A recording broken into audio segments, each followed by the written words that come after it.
हरियाणा के जिले फरीदाबाद में पहुंचे हरियाणा के मुख्यमंत्री फरीदाबाद के सेक्टर 12 स्थित कन्वेंशन सेंटर में पहुंचे, जहां पर उन्होंने ग्रीवेंस कमेटी में रखी कुल 14 शिकायतों की सुनवाई की।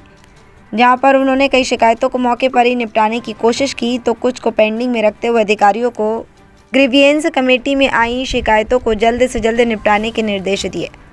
बता दें कि इन 14 शिकायतों ने ज़्यादातर शिकायतें ज़मीन जायदाद और प्रॉपर्टी से जुड़ी हुई थी। इस मौके पर बात करते हुए मुख्यमंत्री ने फरीदाबाद के सूरजकुंड रोड स्थित सभी मैरिज हॉल और बैंक्वेट हॉल को लेकर कहा कि उस इलाके में 85 मैरिज हॉल और बैंक्वेट हॉल बने हुए हैं, लेकिन केवल 5 पर परमिशन है और 80 पर कोई परमिशन नहीं है, जिन्हें सभी नॉर्म्स पूरे करने के लिए निर्देश दिए गए हैं। जो नॉर्म्स पूरे नहीं कर पाएगा उसके मैरिज हॉल और बैंक्वेट हॉल को सील कर दिया जाएगा। वहीं मुख्यमंत्री ने निर्देश दिए कि तब तक कोई भी बैंक्वेट हॉल और मैरिज हॉल शादी या किसी अन्य फंक्शन की बुकिंग नहीं करेगा। 14 कंप्लेंट्स आज थी, जिसमें 3 पहले से जो चली आ रही हैं उसको पेंडिंग रखा हुआ था और 11 नहीं थी, तो काफ़ी उसमें सॉल्व भी की हैं। कुछ ऐसे ही जैसा कुछ लंबी कंप्लेंट्स होती हैं जिसका डिसीजन तुरंत नहीं होता, उनको अगली मीटिंग के लिए भी रखा जाता है। तो जैसे कंप्लेंट्स में एक विषय हीवो जो सोसाइटी पिछली बार से भी चला आ रहा है वो विषय, और उसमें अंत में निर्णय ये हुआ कि जो नई उनकी RW बनी है, उन्होंने एक एप्लीकेशन दी है कि जो कंपाउंडेबल बिल्डिंग्स हैं उनको कंपाउंड करके फीस लेके कंपाउंड किया जाए, और जो कंपाउंडेबल नहीं है उनको बेशक एनक्रोचमेंट को तोड़ा जाए। लेकिन हमने ये कहा कि कंडीशन के साथ आपकी एप्लीकेशन पर विचार किया जाएगा। कंडीशन ये है कि आप 7 दिन के अंदर अंदर 25 लाख रुपए जमा कराएं सिक्योरिटी। तो 25 लाख रुपए जमा कराने के बाद उस एप्लीकेशन के ऊपर विचार करेंगे, अन्यथा ये चीज़ लंबी चलती रहती है, कोर्ट्स में किसे पड़े हैं। हम उसको सॉल्व करना चाहते हैं कि जिसको सुविधा दी जा सकती उसको दे, और जिसको नहीं दी जा सकती उसके खिलाफ कार्रवाई की जाए। इसी प्रकार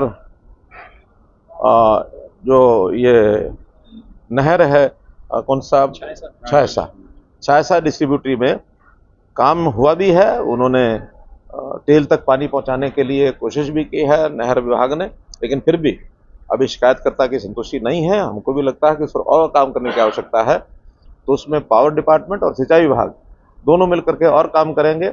अगर पावर की कोई कमी है उसमें सिस्टम की, तो वो ठीक करेंगे, और सिंचाई विभाग के लोग, चाहे उनका सिविल का काम है या कोई भी जो उसके एडमिनिस्ट्रेटिव टेक्निकल काम है, वो सब मिलकर के 31 दिसंबर तक उस नहर को चलता करेंगे और उसकी कमियां सब वो दूर करेंगे।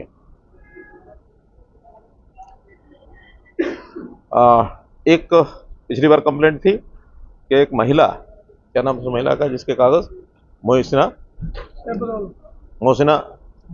मोहिनी अब्रोल, तो उन्होंने कोई मकान अपना लिया था सोसाइटी में, और सोसाइटी के माध्यम से जो कर्ज लिया हुआ था उस मकान के ऊपर, उस कर्ज के पैसे उन्होंने चुका दिए। लेकिन सोसाइटी के जो कर्ता धर्ता थे उन्होंने पैसे आगे जहाँ से लोन लिया था उनको दिए नहीं, अपने पास रख लिए।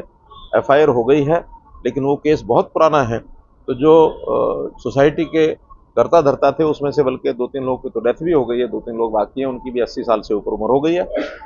लेकिन चूँकि अमाउंट बहुत इतना कम है, ये महिला भी बहुत पीड़ित है, तो हमने उसका निर्णय यही किया कि हैफेड से लिया, हाउसफेड से लोन लिया हुआ है। तो उनका कह करके पॉलिसी बना के जो इंटरेस्ट है 50,000 का लोन है, 38,000 रुपया उसका इंटरेस्ट बन गया, तो इंटरेस्ट तो उन्होंने छोड़ दिया है।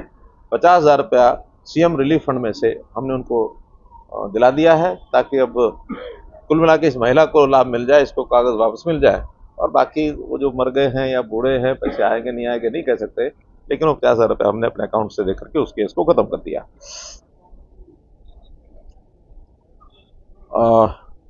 यहाँ की डेयरीज को प्लॉट दिए गए थे 2003 से 2006 के बीच में, और उस शिकायत पर भी ये विषय है कि कुछ लोगों को प्लॉट मिले थे, फिर बाद में कोर्ट केस हो गया, उनकी एलिजिबिलिटी है कि नहीं है, इस पर एक प्रश्न चिन्ह लग गया।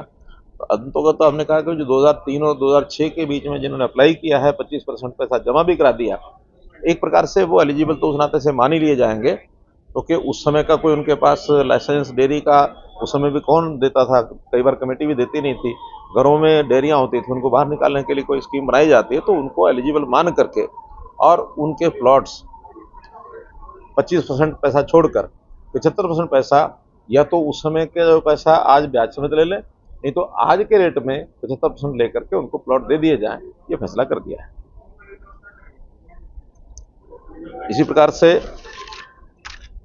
HSVP का सेक्टर, उसमें कोई एक प्लॉट ये ऑक्शन में दिया गया था किसी एक कंप्लेनेंट को, और वो प्लॉट क्योंकि ज़मीन क्लियर नहीं थी उसके कारण से उसको प्लॉट मिल नहीं सका। तो निर्णय हमने दिया है कि 2 ऑप्शन में से एक ऑप्शन उसको दे दी जाए, या तो सेम कीमत का किसी अन्य सेक्टर पर उसको प्लॉट दिया जाए, नहीं तो जो ऑक्शन में पैसा उसने जमा कराया है विद इंटरेस्ट उसको वापस किया जाए।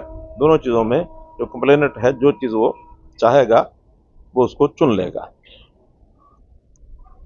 गांव मोहला गांव है, हाँ, तो किसान की फसल नहर टूटने से, नहर टूटी तो है, नेशनल हाईवे अथॉरिटी के काम करने से नहर टूट गई थी, बाद में नहर में पानी छोड़ दिया गया, लेकिन वो पानी खेतों में चला गया और उसकी आलू की फसल और गेहूं की फसल खराब हो गई। तो अंतोगत्वा झगड़ा ये था कि उस पैसे को कौन दे, NHAI दे, इरिगेशन दे। तो हमने निर्णय किया क्योंकि जैसे सामान्यतः जो लॉस होते हैं, हमारे पास जो SDRF है, स्टेट डिजास्टर रिलीफ फंड, उसके अंदर हम दे देते तो उसका एक मुआवजा उसका बना करके और DC महोदय वो भेज देंगे, उसका जो भी लॉस